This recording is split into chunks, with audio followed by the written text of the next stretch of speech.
Alan Griffith's flying bedstead inspired one of the most revolutionary aircraft of all time.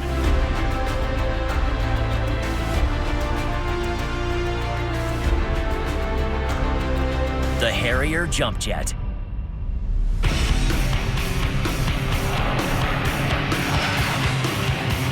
Former U.S. fighter jet pilot Art Nowles has the only privately owned Harrier flying in the world today. The Harrier was revolutionary because it was the first operational airplane to successfully vector thrust. That gave it what we call vertical short takeoff and landing capability, or VSTOL. I do love this airplane. Art's had a love affair with the Harrier jump jet for 35 years. It began the moment he took his first flight in one as a rookie. He slammed the power forward, threw me back in the seat. The acceleration was unbelievable. He brought it into the hover, and after we landed, I just went, this airplane can do anything. When do I start? The Harrier's capabilities come from its radical design.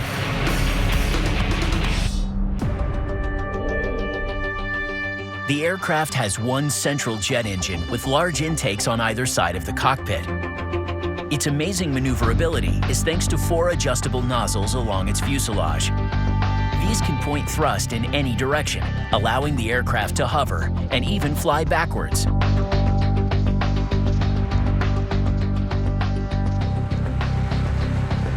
The Harrier jump jet's gravity-defying capabilities allowed aircraft carriers to be designed much more efficiently.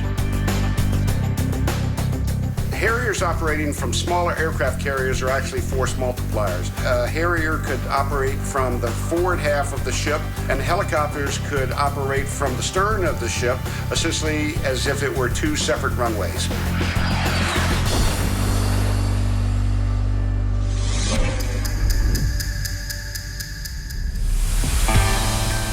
As revolutionary as the Harrier jump jet was in the 1960s, the F-35Bs on the Queen Elizabeth will take aircraft carrier firepower to a whole new level.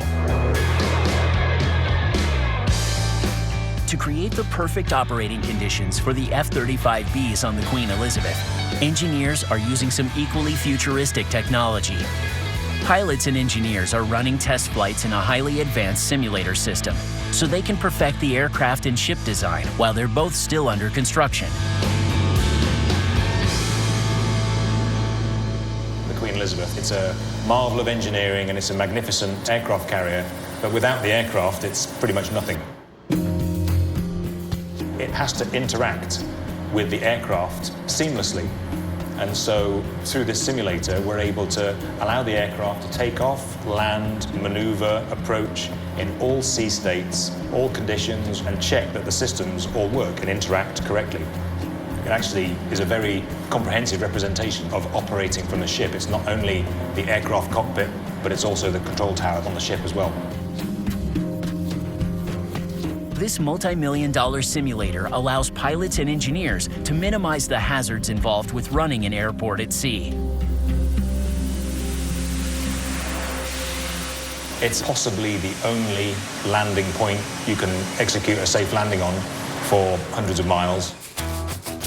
And although it's very big, it's not that big. It's maybe 1/10 the size of a conventional runway for a military fast jet base. And although it's a marvel of engineering, it's only one small point, and it can be difficult to find.